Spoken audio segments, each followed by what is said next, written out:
विकास को ढूंढ रहे हैं। विकास वैसे गायब है जैसे गधे के सर से सींग गायब होता है। वो आकर के ये बात नहीं करते हैं, ये नहीं बोलते हैं कि हम बंगाल में विकास कैसे करेंगे, वो हम धर्म कैसे मानेंगे, हम पूजा कैसे करेंगे, हम उपासना कैसे करेंगे, इस पे आकर के ज्ञान देते हैं। भगवान हमारे भक्त हम उनके, तुम कौन हो बीच में भाई। हर तरफ जो है मोदी जी अभिनय करते हुए नजर आए जैसे वो रविंद्रनाथ टैगोर हैं। शेरू दिल्ली में बैठा हुआ है तो उसको पालने के चक्कर में 100 रुपये लीटर पेट्रोल खरीद रहे हैं, उसको यहाँ बंगाल भेज दीजिएगा तो 150 रुपये लीटर पेट्रोल खरीदना पड़ेगा। और ऊपर से वो कोबरा अलग से आ गए हैं।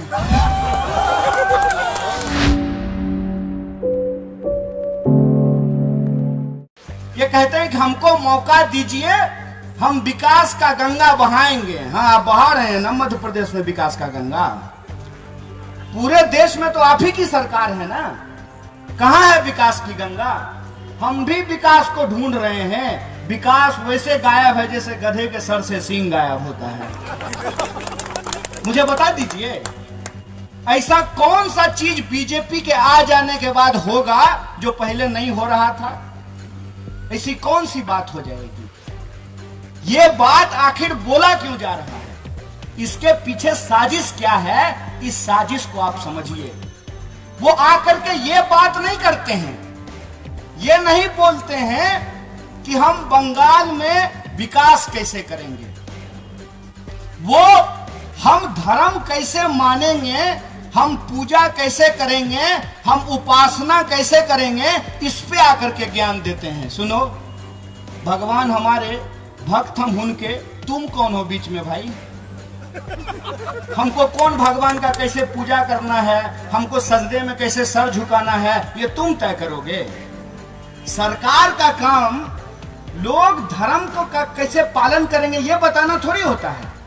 सरकार का काम होता है कि हमने आपको वोट दिया है, आप हमको सुरक्षा दीजिए, आप हमको नौकरी दीजिए, आप हमको सड़क दीजिए, आप हमको बिजली दीजिए, आप हमको पानी दीजिए। जीत करके आएंगे तो नवन्ना से वापस जो है सेक्रेटेरिएट को राइटर बिल्डिंग में लेकर के जाएंगे। आप चांद पे लेके चले जाइए, मंगल ग्रह पे लेके चले जाइए। उससे क्या होगा, सेक्रेटेरिएट को आप नवन्ना ले जाएं कि राइटर ले जाएं, अगर उस सेक्रेटेरिएट में बंगाल के नौजवानों के लिए रोजगार की भर्तियां नहीं निकलती है तो वो सेक्रेटेरिएट हमारे लिए कोई काम का नहीं है। हमको यह समझना पड़ेगा कि असली सवालों को गुमराह क्यों किया जाता है, क्यों भटकाया जाता है, और भटकाने के लिए बढ़िया बढ़िया कैमरा और बढ़िया बढ़िया गेटअप का इस्तेमाल किया जाता है। अभी मैं पटना से आ रहा हूं, एक पत्रकार ने हमको पूछा कि मोदी जी दाढ़ी बढ़ाए हैं, इसका क्या राज है। हम बोले सुनो, हरियर रंग से रंगवा लें, उससे हमको क्या लेना देना है। उनका दाढ़ी है, उनका बाल है, मन है तो बढ़ा लें, मन है तो कटा लें, इससे हमको क्या लेना देना है। तो आप उनकी दाढ़ी का बंगाल चुनाव पे कोई इम्पैक्ट देखते हैं कि नहीं देखते हैं। हमने भारी बुड़वक आदमी है जी, मैंने बंगाल के लोगों को इतना समझ नहीं है क्या कि वो किसी का दाढ़ी देख करके वोट दे देगा। हम ऐसे ही उस पत्रकार को डांट रहे थे और हमको पता नहीं था कि इस गेटअप का सचमुच में कोई मतलब है। जब हम आए कलकत्ता एयरपोर्ट से बाहर निकले तो हर तरफ जो है मोदी जी अभिनय करते हुए नजर आए जैसे वो रविंद्रनाथ टैगोर हैं। हर पोस्टर पे जो है कहीं हाथ जोड़ के खड़ा है, कहीं आसमान में उंगली दिखा रहे हैं। तो हमको लगा कि मोदी जी प्रधानमंत्री पद से इस्तीफा दे करके बंगाल चुनाव में मुख्यमंत्री पद का उम्मीदवार हो गए हैं क्या। हर जगह उनका फोटो दिख रहा। शुभ शुभ बोलिए, शेरू दिल्ली में बैठा हुआ है तो उसको पालने के चक्कर में 100 रुपये लीटर पेट्रोल खरीद रहे हैं, उसको यहाँ बंगाल भेज दीजिएगा तो 150 रुपये लीटर पेट्रोल खरीदना पड़ेगा। और ऊपर से वो कोबरा अलग से आ गए हैं। मैंने ये जो नेता लोग हैं, ऐसा लगता है जैसे चिड़िया खाना में रहता हो। कोई शेर बन रहा है, कोई कोबरा बन रहा है, और कोई सियार तो है ही रंगा हुआ। माने सियार रंगा हुआ इस तरीके से है कि शाम तक दीदी का आंचल पकड़े हुए था, नहीं दीदी हम आपका साथ नहीं छोड़ेंगे।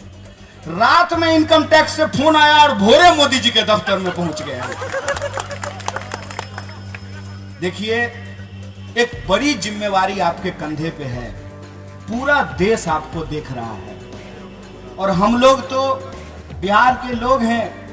अपने आप को जब भी गौरव, आपके ऊपर हमसे ज्यादा बड़ी जिम्मेवारी है। बिहार में हम लोग ले करके इस बार जो है ना ऑलमोस्ट हराने तक पहुंचा दिए थे। आप लोग जो है प्रबुद्ध लोग हैं, आपके पास जो है एक स्वर्णिम इतिहास है। हम उम्मीद करते हैं, और हमारी तरह पूरा देश आपसे उम्मीद कर रहा है कि कुछ भी हो जाए, किसी भी सूरत में इस देश के भीतर लोगों को धर्म के नाम पर लड़ाने वाली शक्तियों को सत्ता में नहीं आने दिया जाए। ये संकल्प आप तमाम लोगों को लेना पड़ेगा। बोलिए, लेते हैं कि नहीं लेते हैं? मन से नहीं बोल रहे हैं, पक्का एकदम। लेकिन जब आप वोट देने जाइएगा ना, तो मन में एक दुविधा रहेगी। हम बता देते हैं आपको, जब हम जेएनयू में आदमी भी तुम बहुत अच्छा हो, लेकिन वोट तुमको दे देंगे ना तो एबीवीपी जीत जाएगा। एक बार सुने, 2 बार सुने, 5 बार सुने, 10 बार सुने, तब हम बोले अच्छा सुनो, एक आदमी जब बोला ना कि वोट तुमको देंगे ना तो एबीवीपी जीत जाएगा, हम कहे सुनो, वोट हमको दोगे तो एबीवीपी कैसे जीत जाएगा?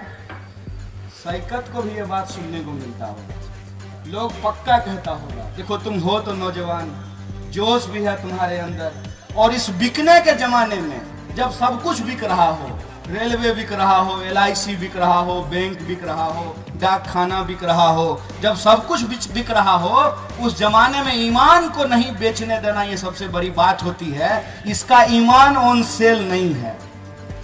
इस जमाने में ये कि आपने नौजवानों को मौका दिया है, इसके लिए मैं आपका बड़ा शुक्रगुजार हूँ।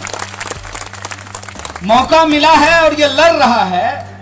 कई जगह इसको जाकर के लोग यही कहते हैं कि नौजवान हो, ईमानदार हो, बढ़िया बोलते हो, लेकिन वोट देते हुए घबराहट होती है कहीं भाजपा न जीत जाए।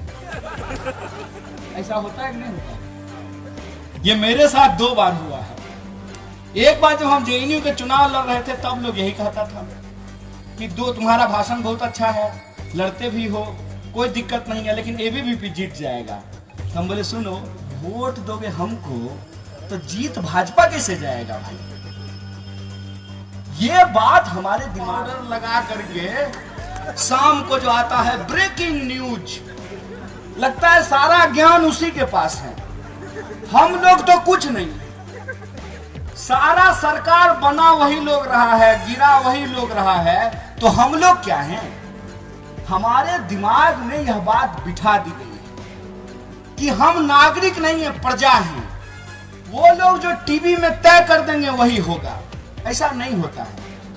हम सबको जब यही कहना शुरू किए कि एक एक को कि वोट दोगे हमको तो जीत एबीवीपी कैसे जाएगा, वोट दीजिएगा जब आप हमको तो जीत बीजेपी कैसे जाएगा, मन में ये दुविधा नहीं रखिएगा। भाजपा को हरा कौन रहा है? जो टीवी आपको बता रहा है उसको वोट दे देने से भाजपा नहीं हारेगी, यह बात अपने दिमाग में आप डाल लीजिए।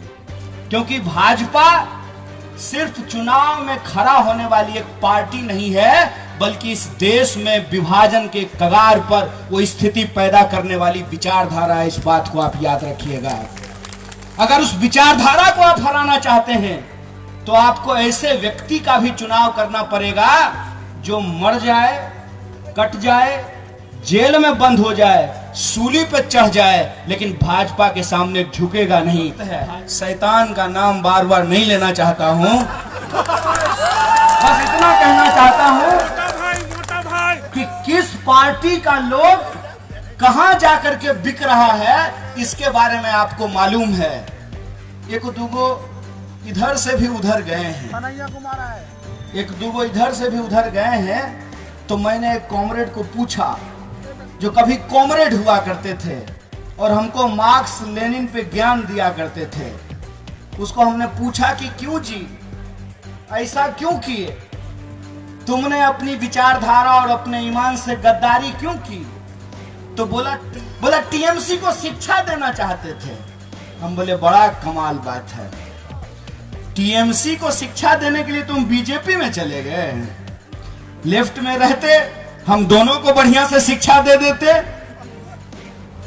जो लोग इस लड़ाई को छोड़ करके भागते हैं, वैसे लोगों के समर्थन में मैं आपके बीच बात रखने के लिए नहीं आया हूं। मैं वैसे लोगों के समर्थन में इस देश को अशफाकुल्लाह खान और राम प्रसाद बिस्मिल के सपनों का भारत बनाने का लड़ाई है। इस बात को याद रखिएगा।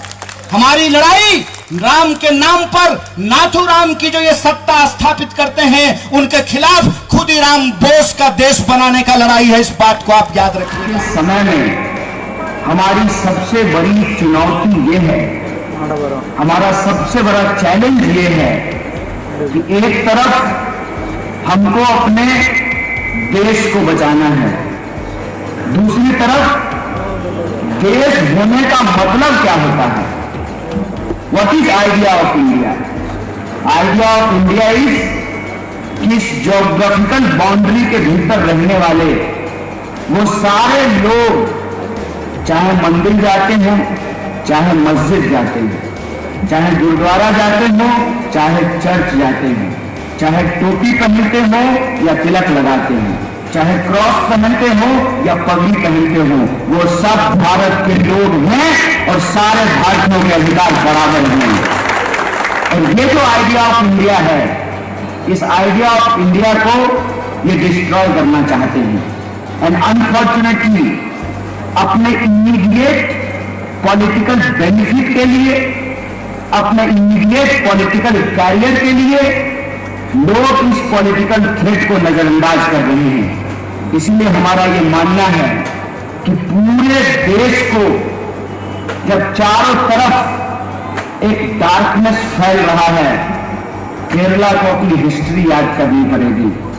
पूरी दुनिया में केरला वो जगह है जहां 1957 में कम्युनिस्ट पार्टी चुनाव के द्वारा सरकार में आई थी, डेमोक्रेसी के द्वारा इलेक्ट होकर के आई थी।